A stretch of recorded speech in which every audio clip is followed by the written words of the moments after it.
হবে। আমাদেরকে আল্লাহ রাব্বুল আলামিন সৃষ্টি করে ছেড়ে দেন নাই। রাব্বুল আলামিন বলেন ইনিল হুকমু ইল্লা লিল্লাহ, এই দুনিয়ার মধ্যে সৃষ্টি যারা আইন চলবে তার আল্লাহ ব্যতীত অন্য কারো আইন চলতে পারে না। আল্লাহর জমিন, আল্লাহর আকাশ, আল্লাহর সৃষ্টি মানুষ, আল্লাহর কোরআন, আল্লাহর নবী দিয়ে এই দুনিয়া পরিচালনা হবে। তার ব্যতীত অন্য কোনো আইন দিয়া সমাজ চলতে পারে না, রাষ্ট্র চলতে পারে না, পরিণতি চলতে পারে না, সমাজ চলতে পারে না, সব চলতে পারে না। সবকিছু চলবে আল্লাহর আইন দিয়ে। অনেক মানুষ এই দুনিয়ার মানব রচিত মতবাদের অনেক নেতারা বলেন ক্ষমতার উৎস জনগণ, এটি একটি কুফরি মতবাদ। এই মতবাদ যারা বিশ্বাস করবে তারা আল্লাহ রাব্বুল আলামিনকে অমান্য করলো, আল্লাহ রাব্বুল আলামিনকে অমান্য করলো। কারণ রাব্বুল আলামিন বলেন ইনিল হুকমু ইল্লা লিল্লাহ, সকল ক্ষমতার উৎস একমাত্র আল্লাহ রাব্বুল আলামিন। সকল ক্ষমতার উৎস আল্লাহ রাব্বুল আলামিন। আল্লাহ পবিত্র কোরআনে বলছেন, এই কোরআনের আয়াত থাকা সত্ত্বেও কিছু মানুষ নেতা সেজে আছে আমাদেরকে এই কথা শোনায় যে সকল ক্ষমতার উৎস হচ্ছে জনগণ। এগুলা বলে আমাদেরকে মানব রচিত মতবাদের দিকে নিয়ে নেয়। আল্লাহ রাব্বুল আলামিন বলেন ইনিল হুকমু ইল্লা লিল্লাহ, আইন চলবে তার, আমি আল্লাহ। কারণ আমি আল্লাহ সব কিছু সৃষ্টি করছি। আমাদেরকে আল্লাহ রাব্বুল আলামিন সৃষ্টি করলেন, জমিনকে আল্লাহ রাব্বুল আলামিন সৃষ্টি করলেন, আসমানকে আল্লাহ রাব্বুল আলামিন সৃষ্টি করলেন।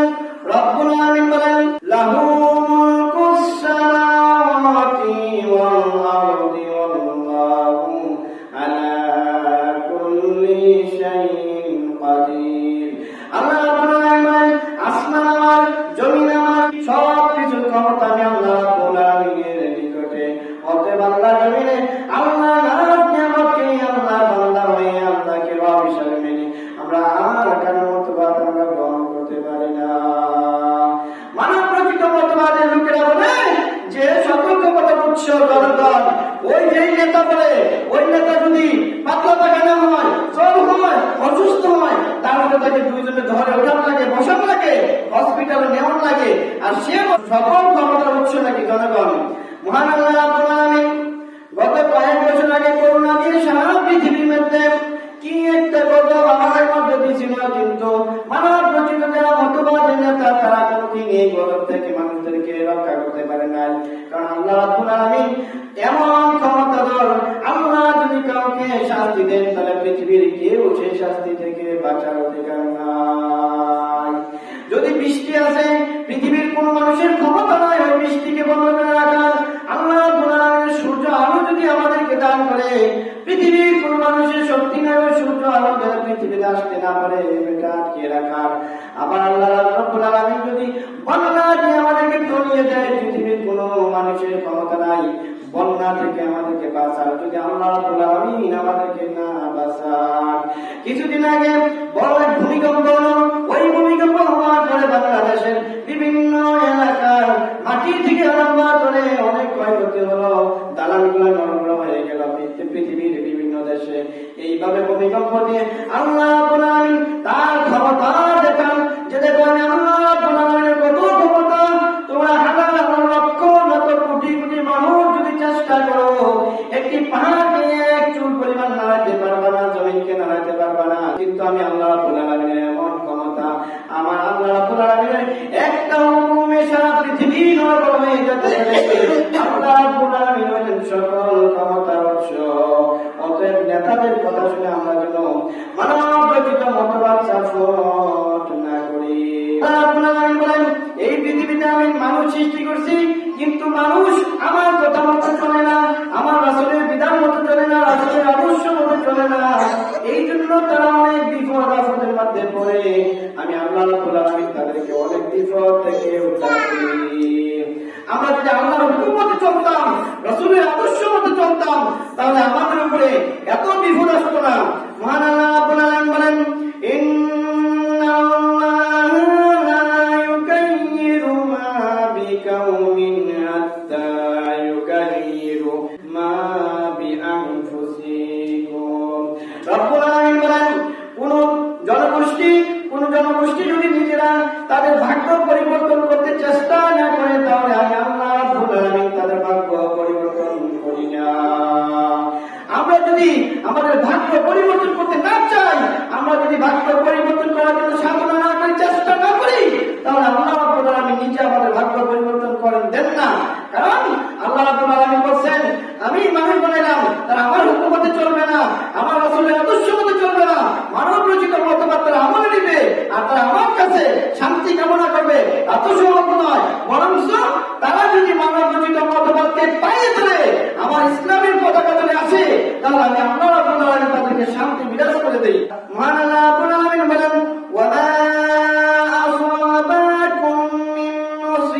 সাইয়্যাতিন ফাবিমা কাসাবাত আইদিকুম।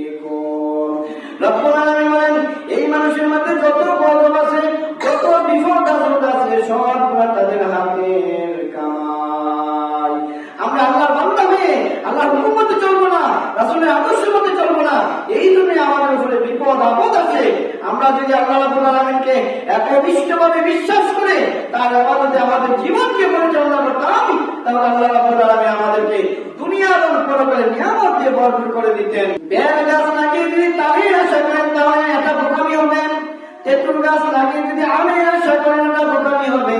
আল্লাহর জন্য আল্লাহর আইন ব্যতীত মানব রচিত মতবাদে যদি সাপোর্ট করেন আর চোর ঘুষখোর চাঁদাবাজ তাদেরকে যদি সংসদে বসায়া দেন আর আল্লাহ রাব্বুল আলামিনের কাছে দোয়া করেন, রব্বুল আলামিন আমাদের দেশের উপরে শান্তি দাও, আমাকে শান্তি দাও, সকল বিপদ আপদ থেকে, চোর থেকে, হত্যা থেকে, জিনা থেকে, ব্যভিচার থেকে, চাঁদাবাজ থেকে আমাদের রক্ষা করো। আল্লাহ রাব্বুল আলামিন বলবেন, বান্দা তুমি তো বোকার সঙ্গে বাস করো।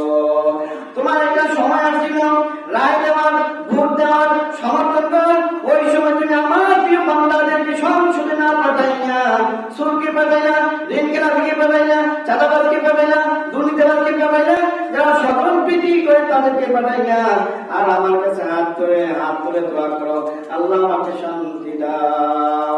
কখনো সম্ভব না। আমরা যদি যে অপরাধী যারা সমাজের মধ্যে চাঁদাবাজ করে, দেশের মধ্যে চাঁদাবাজ করে, যারা কোটি কোটি টাকা ঋণ নিয়ে যারা বসে আছে সংসদ নির্বাচনের জন্য, তারা পদপ্রার্থী হয়েছে, তাদেরকে যদি আমরা সংসদে পাঠাই, তাহলে আমরা কিভাবে আশা করতে পারি যে আমাদের দেশ শান্তিতে চলবে, আমাদের দেশ কোরআন মতে চলবে, আমাদের দেশে কোরআনের আইন মতে চলবে? কখনো সম্ভব না। অতএব আমরা যদি আমাদের ভাগ্য পরিবর্তন করার জন্য চেষ্টা না করি, তাহলে আল্লাহ রাব্বুল আলামিন আমাদেরকে ভাগ্য পরিবর্তন করবেন না। বিগত সরকার বাইতুল মুকাররম বাংলাদেশের জাতীয় মসজিদে গানের অনুষ্ঠান করছিল, তাহলে এমন সরকার যদি আবার আমরা নিয়ে আসি, তাহলে আমরা কিভাবে কোরআনের কথা বলবো, আমরা কিভাবে সঠিকভাবে আল্লাহর ইবাদত করবো, আমল করবো? কখনোই সম্ভব না। অতএব এখনো সময় আছে, সিদ্ধান্ত পরিবর্তন করুন, হকটা বুঝুন, সঠিকটা বুঝুন। আপনি যদি একজন ভালো মানুষকে আপনি যদি সংসদে পাঠাইতে পারেন, দেখেন আল্লাহ রাব্বুল আলামিন কি বলেন। রব্বুল আলামিন বলেন, আল্লাযীনা মাক্কান্নাহুম ফিল আরদি ইয়াকুমুস সালাতা ওয়া আতুজ যাকাতা ওয়া আমারু বিল মারুফি ওয়া নাহাউ আনিল মুনকার। রব্বুল আলামিন বলেন, আমার প্রিয় বান্দারা, ইমানদার বান্দারা যদি তাদের ক্ষমতা হাতে পায়, রাষ্ট্রীয় ক্ষমতা যদি তারা হাতে পায়, তাহলে তারা চারটা কাজ রাষ্ট্রের মধ্যে প্রতিষ্ঠিত করবে। রব্বুল আলামিন বলেন, আকামুস সালাতা, তারা নামাজ প্রতিষ্ঠা করবে। রাষ্ট্র ক্ষমতা যদি ইসলামী লোকদের উপরে আসে, তাহলে তারা নামাজ প্রতিষ্ঠা করবে। সংসদ ভবন যখন চলবে, তখন রাষ্ট্রীয়ভাবে ঘোষণা হবে আযান হয়েছে, এখন আর সংসদ ভবন চলবে না। এসপি ইমামতিতে পুলিশগুলা নামাজ পড়বে, থানার ওসি ইমামতিতে ওই থানার পুলিশগুলা নামাজ পড়বে, শিক্ষকের ইমামতিতে ওই স্কুলের ছাত্ররা নামাজ পড়বে, কলেজের অধ্যাপকের ইমামতিতে ওই কলেজের ছাত্ররা নামাজ পড়বে। এইভাবে দেশটা যদি একটি নামাজি দেশ হয়ে যায়, তাহলে অবশ্যই দেশ থেকে অন্যায় অবিচার দূরীভূত হয়ে যাবে, শান্তি বিরাজ করবে। কারণ আল্লাহ রাব্বুল আলামিন বলেন, ইন্নাস সালাতা তানহা আনিল ফাহশাই ওয়াল মুনকার। আল্লাহ রাব্বুল আলামিন বলেন, নামাজ অশ্লীল এবং পাপাচার থেকে মানুষকে বিরত রাখে। যে এসপির ইমামতিতে অন্য পুলিশগুলা নামাজ পড়বে, যে ওসির ইমামতিতে ওই পুলিশগুলা নামাজ পড়বে, যে শিক্ষকের ইমামতিতে ছাত্ররা নামাজ পড়বে, অধ্যাপকের ইমামতিতে কলেজের ছাত্ররা নামাজ পড়বে, ওই কলেজের ছাত্ররা ইফতিজিং করতে পারবে না, পুলিশে ঘুষ খেতে পারবে না, অন্যায় ভাবে বিনা অপরাধ মানুষদেরকে জেলে নিয়ে বন্দী করতে পারবে না। এই জন্য আল্লাহ রাব্বুল আলামিন বলেন, আমার প্রিয় বান্দারা যদি ক্ষমতা পায়, তাহলে তারা আকিমুস সালাতা, নামাজ কায়েম করবে, ওয়া আতুজ যাকাতা, এবং যাকাত প্রতিষ্ঠা করবে। রাসূল সাল্লাল্লাহু আলাইহি ওয়াসাল্লাম আয়ামে জাহিলিয়াতের যুগে, অন্ধকার যুগে, মরক্কোর যুগে কোরআনের আলো দিয়ে এমন একটা রাষ্ট্র পরিচালনা করলেন। রাসূল সাল্লাল্লাহু আলাইহি ওয়াসাল্লাম বলেন, খায়রুল কুরুনি কারনি, আমার যুগ হলো সবচেয়ে শ্রেষ্ঠ যুগ। রাসূল এমন একটা যুগের মধ্যে ছিল যেটাকে আইয়ামে জাহিলিয়াত বলা হয়, অন্ধকার যুগ, পাপাচারের যুগ, মৃত্যুর যুগ। মায়ের কোনো সম্মান ছিল না, পিতার কোনো সম্মান ছিল না, ভাইয়ের কোনো সম্মান ছিল না, এভাবে হানাহানি মারামারি ছিল। ওই যুগটাকে রাসূল সাল্লাল্লাহু আলাইহি ওয়াসাল্লাম কোরআনের আলোকে পরিবর্তন করে দিলেন। আর নবীজি বলেন খায়রুল কুরুনি কারনি, সবচেয়ে শ্রেষ্ঠ যুগ হলো আমার যুগ।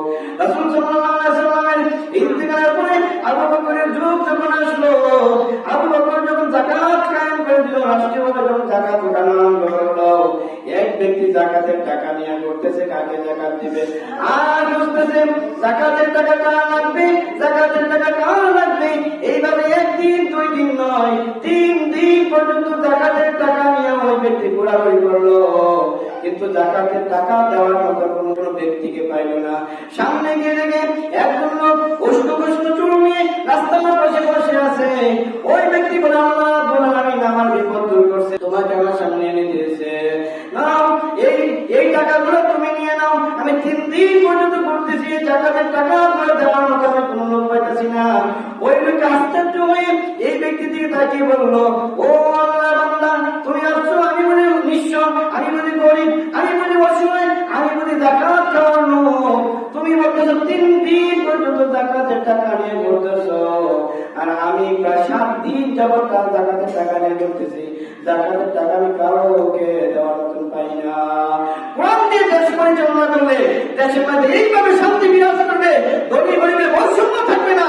কোরআনের আলোকে যখন যাকাত উঠানো হবে রাষ্ট্রীয়ভাবে, তখন গরিব আর গরিব থাকবে না, গরিব সব একাকার হয়ে যাবে। আমাদের মধ্যে চুরি থাকবে না, ব্যভিচার থাকবে না, জিনা থাকবে না, ঘুষ থাকবে না, সব কিছু ভালো হয়ে যাবে।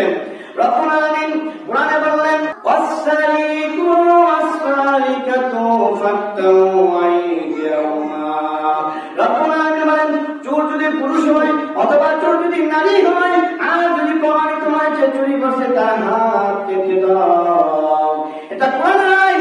যদি চোর পুরুষ হোক অথবা নারী হোক, যদি তার একজনের হাত যদি কোরআনের আইনের আলোকে যদি কেটে দেওয়া হয়, আর যদি লাইভ করে সারা দেশকে জানানো যায় যে চুরি করলে হাত কাটা হবে, তাহলে সকল চোর ভালো হয়ে যেত। রাসূল সাল্লাল্লাহু আলাইহি ওয়াসাল্লামের যুগে মাখজুমা গোত্রের এক নারী চুরি করল। সকল মানুষের চিন্তার মধ্যে পড়ে গেল, মাখজুমা গোত্রের এত বড় সম্ভ্রান্ত পরিবারের একজন নারী চুরি করছে। এখন যদি নবীজি তার হাত কেটে দেয়, তাহলে কি হবে? আমার মান সম্মান লজ্জা প্রতিষ্ঠা হয়ে যাবে। ওই লোকটা বলল, রাসূল সাল্লাল্লাহু আলাইহি ওয়াসাল্লামের কাছে আমরা চলে যাই, কিন্তু রাসূল সাল্লাল্লাহু আলাইহি ওয়াসাল্লামের কাছে কে যাবে, কার সাহস নাই। উসামা রাদিয়াল্লাহু তাআলা আনহুকে সবাই মিলে পাঠাইল। উসামা রাদিয়াল্লাহু তাআলা আনহু রাসূল সাল্লাল্লাহু আলাইহি ওয়াসাল্লামের কাছে গেলেন, বললেন, ইয়া রাসূলুল্লাহ, ইয়া হাবিবাল্লাহ, মাখজুমা গোত্রের একজন নারী চুরির মধ্যে ধরা পড়েছে, আপনি যদি তার হাত কাটেন তাহলে তাদের সম্মান নষ্ট হয়ে যাবে। রাসূল সাল্লাল্লাহু আলাইহি ওয়াসাল্লাম বলেন, উসামা, আমাদের পূর্বে তোমাদের জাতির পূর্বে যে জাতিগুলো ধ্বংস হয়েছে, এই জন্যই ধ্বংস হয়েছে, গরিবের জন্য এক আইন, বড়লোকের জন্য এক আইন, রাজার জন্য এক আইন, প্রজার জন্য এক আইন, না, এমন আইন ইসলামের মধ্যে নাই। ও উসামা, এই মাখজুমা গোত্রের মেয়ে না হয়ে যদি আমার মেয়ে ফাতেমা হতো, আমি তার হাত কেটে দিতাম, তার হাত আমি কেটে দিতাম। আমার মেয়ে যদি ফাতেমা হতো, আর তুমি আমাকে বলতে আসছো যে মাখজুমা গোত্রের একজন নারী চুরি ধরা পড়ছে, তার হাত কেন আমি না কাটি? না, আল্লাহর আইন আল্লাহর আইন থাকলে সবার জন্য সমান, গরিব সবার জন্য সমান, কারোর জন্য ভেদাভেদ নাই। এইভাবে যদি একটা দেশ পরিচালনা হয়, তাহলে দেশের মধ্যে অশান্তি দূর হয়ে যায়, শান্তি বিরাজ করে। এই জন্য আল্লাহ রাব্বুল আলামিন বলেন, তোমাদের নিজ হাতে কামাই করে তোমার দুঃখ কষ্ট আনতেছো, কারণ আমরা এমন লোককে সাপোর্ট করবো, এমন লোককে ভোট দিব, যে লোককে সংসদে গিয়ে আমি ইসলামের পক্ষে কথা বলবে না, রাসূলের আদর্শের পক্ষে কথা বলবে না। রাব্বুল আলামিন বলেন, ওয়া মান লা ইয়াহকুম বিমা আনজালাল্লাহু ফাউলাইকা হুমুল কাফিরুন। আল্লাহ রাব্বুল আলামিন বলেন, আমার কোরআনের আইন থাকতে সত্ত্বে, আমার কোরআনের আইন যদি কেউ বাস্তবায়ন না করে, আমার কোরআনের আইনে যদি কেউ বিচার না করে, তারা হলো কাফের। এটা আমার কথা নয়, রাসূলের কথা নয়, স্বয়ং আল্লাহ রাব্বুল আলামিনের কথা। কোরআনের আইন অনুযায়ী যদি ইসলামী রাষ্ট্রের মধ্যে কেউ বিচার ফয়সালা না করে, সে কাফের। শুধু কি তাই? আল্লাহ রাব্বুল আলামিন আরেকটা আয়াতের মধ্যে বলেন ওয়া মান লা ইয়াহকুম বিমা আনজালাল্লাহু ফাউলাইকা হুমুজ জালিমুন। আল্লাহ রাব্বুল আলামিন বলেন আমার নাযিলকৃত কোরআনের আইন অনুযায়ী যদি বিচার ফয়সালা না করে সে হলো জালিম। অপর আয়াতে আল্লাহ রাব্বুল আলামিন বলেন ওয়া মান লা ইয়াহকুম বিমা আনজালাল্লাহু ফাউলাইকা হুমুল ফাসিকুন। আমার কোরআনের অনুযায়ী যদি কেউ বিচার ফয়সালা না করে তারা হলো ফাসিক। কোরআনের আলোকে কাফের জাহান্নামী, কোরআনের আলোকে ফাসিক জাহান্নামী, কোরআনের আলোকে জালেম জাহান্নামী। কিন্তু আমরা ইমানদার কালেমা পড়ার পরে ওই সব লোকদেরকে আমার সংসদে পাঠানোর জন্য চিন্তা ভাবনা করতেছি মানব রচিত মতবাদ। আল্লাহ রাব্বুল আলামিনের আইন থাকা সত্ত্বেও, ইসলাম থাকা সত্ত্বেও অন্য কোনো মানব রচিত মতবাদ যদি আমরা গ্রহণ করি তাহলে পরকালে অবশ্যই আমরা বিপদে পড়ে যাব। ক্বালা রাসূলুল্লাহ সাল্লাল্লাহু আলাইহি ওয়াসাল্লাম মান ক্বালা সাদাকা। রাসূল সাল্লাল্লাহু আলাইহি ওয়াসাল্লাম বলেন এই কোরআন থেকে যে কথা বলে সে সত্য কথা বলে। ওয়া মান আমিলা বি উজরা, এই কোরআন থেকে যে আমল করে আল্লাহ রাব্বুল আলামিন তাকে উত্তম জাযা দান করবেন। ওয়া মান হাকামা বি আদালা, এই কোরআন থেকে বিচার ফয়সালা করে সে সঠিক বিচার করে। ওয়া মান দানা ইলা ইহদি ইলা সিরাতিল মুস্তাকিম, রাসূল সাল্লাল্লাহু আলাইহি ওয়াসাল্লাম বলেন এই কোরআন দিয়ে মানুষ যাকে ডাকে সে সঠিক পথে ইহদিনা সিরাতাল মুস্তাকিম পথে ডাকে। এইরকম ইসলামের ব্যক্তিত্ব, ইসলামের লোকদের যদি শুনতে পাঠান তারা চুরি করবে না, একটিলামি করবে না, মানুষের মাধ্যমে হত্যা অরাজকতা সৃষ্টি করবে না। ওমর রাদিয়াল্লাহু তাআলা ক্ষমতা আসছিলেন, ক্ষমতা আসার পরে বলতেছেন ফুরাত নদীর কিনারে যদি একটি কুকুর না খেয়ে মারা যায় তাহলে আরে ওমর আসলে আমাদের জবাবদিহি করতে হবে। রাষ্ট্র ক্ষমতা, রাষ্ট্রের প্রধান যদি এমন হয় তাহলে এই দেশের মধ্যে অশান্তি আসতে পারে না। ওমর রাদিয়াল্লাহু তাআলা রাতের বেলা বের হয়ে যেতেন, প্রজারা কিভাবে থাকে এক তাবুর কাছে গেলেন। ওমর রাদিয়াল্লাহু তাআলা গিয়ে দেখতেছেন এক মহিলা হাড়ির মাঝে পানি দিয়ে আগুন দিয়ে জাল দিতেছেন। ওমর রাদিয়াল্লাহু তাআলা এই ঘটনা লক্ষ্য করে কিছুক্ষণ পরে আবার ওই তাবুর কাছে গেলেন, গিয়ে বলেন মা আমি অনেকক্ষণ যাবত লক্ষ্য করছি তুমি চুলার মধ্যে হাড়ি বসিয়ে ওই হাড়ির মধ্যে পানি দিয়ে আগুন দিয়ে তুমি জাল দিতেছো আর বাচ্চারা কান্না করতেছে। ও মায়ের কারণ কি? এমন সময় মহিলা বলতেছে ও পথিক তোমার কাছে চিনি না, কোথায় তোমার বাড়ি আমি তোমাকে জানি না, কিন্তু আমরা মদিনার লোক না, আমরা অনেক দূর থেকে আসলে ওমর রাদিয়াল্লাহু তাআলার কাছে যাব, কিন্তু সময়ের অভাব চাইতে পারে নাই। আগামী দিন আমরা যাব, কিন্তু আমাদের ঘরের মধ্যে খাবার নাই, বাচ্চাদেরকে খাবার দেওয়ার মতো কোনো কিছু নাই, বাচ্চাদেরকে ঘুম পাড়াতেছি আর বলতেছি রান্না করতেছে খাবার খাইবা, আর আমি পানির মধ্যে পাথর দিয়ে আমি জাল দিতেছি। কিছুক্ষণ পরে পরে ওই বাচ্চারা পেটের ক্ষুধায় কান্না করে বলে মা খাবার দাও, আর আমি বলতেছি একটু ঘুমাও, কিছুক্ষণ পরে খাবার আমার হয়ে যাবে, তোমরা খাইবা। এইভাবে বাচ্চাদেরকে আমি ঘুম পাড়ায় রাখতেছি।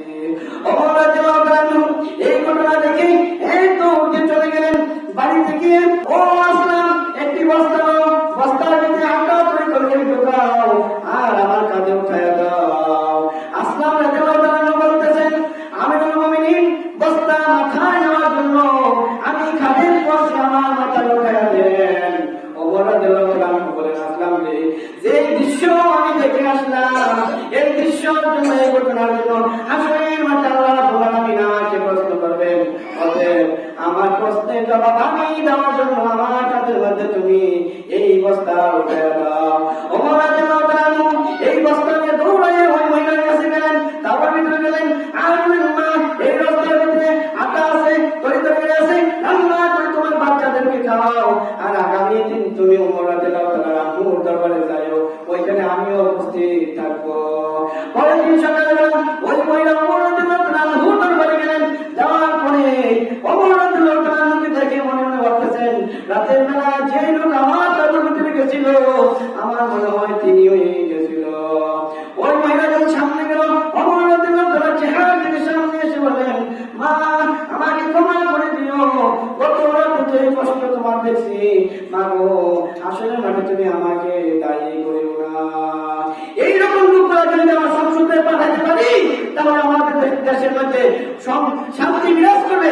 আর আমরা সুদ, রেলখিলাপি, সন্ত্রাস, দুর্নীতিবাজ এই লোকগুলোকে আমরা সাপোর্ট করে সংসদে পাঠাবো আর আল্লাহর কাছে দোয়া করবো, রব্বুল আলামিন আমাদেরকে শান্তি দাও, আমাদের দ্রব্যমূল্যের দামগুলো কমায় দাও। সম্ভব না। আমি আবারও বলি, তাল গাছ লাগাইয়া আপনি আমের আশা করবেন না, তেঁতুল গাছ লাগাইয়া আপনি বেলের আশা করবেন না। যেটা আপনি যেমন লোক পালাবেন সংসদ এমন একটা অশান্তি ভোগ করবেন। অতএব এখনো সিদ্ধান্ত নেন, পরকালের ভয়ে, আল্লাহর ভয়ে ইসলামী দলকে আমরা সাপোর্ট করে ক্ষমতায় নেব। তাহলে আজকে যদি আপনি ভোট দিয়া মারাও যান, কালকে আপনি আল্লাহর কাছে বলতে পারবেন, আল্লাহ আমি জীবনে অনেক ভুল করছি, কিন্তু শেষ জীবনে এসে সঠিকটা বুঝতে পেরে তোমার ইসলামকে রাষ্ট্র ক্ষমতা আনার জন্য আমি চেষ্টা করছি, অতএব আমাকে ক্ষমা করে দাও। আর যদি আপনার একটা ভোটের কারণে, সমর্থনের কারণে অপরাধীরা যদি ক্ষমতা যায়, যত ক্ষমতা অপব্যবহার করবে, দুর্নীতি করবে, চুরি করবে, বাটপারি করবে, সবগুলোর জন্য আপনার আমলনামায় কতভাবে চলে যাবে। অতএব সাবধান হয়ে যান, এখনো সময় আছে। আল্লাহ রাব্বুল আলামিন আপনাকে বিবেক দিছে, আপনাকে জ্ঞান দিছে, দুনিয়ার সবকিছু বলেন, কেন এটা বলেন না?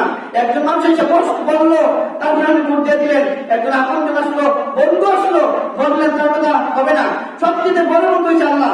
আল্লাহ রাব্বুল আলামিন বলেন, আল্লাহু ওয়ালিয়ুল্লাযীনা আমানু ইউখরিজুহুম মিনাল যুলুমাতি ইলান নূর ওয়াল্লাযীনা কাফারু আউলিয়াউহুমুত তাগুত ইউখরিজুনাহুম মিনাল নূরি ইলাল যুলুমাত উলাইকা আসহাবুন নার হুম ফিহা খালিদুন।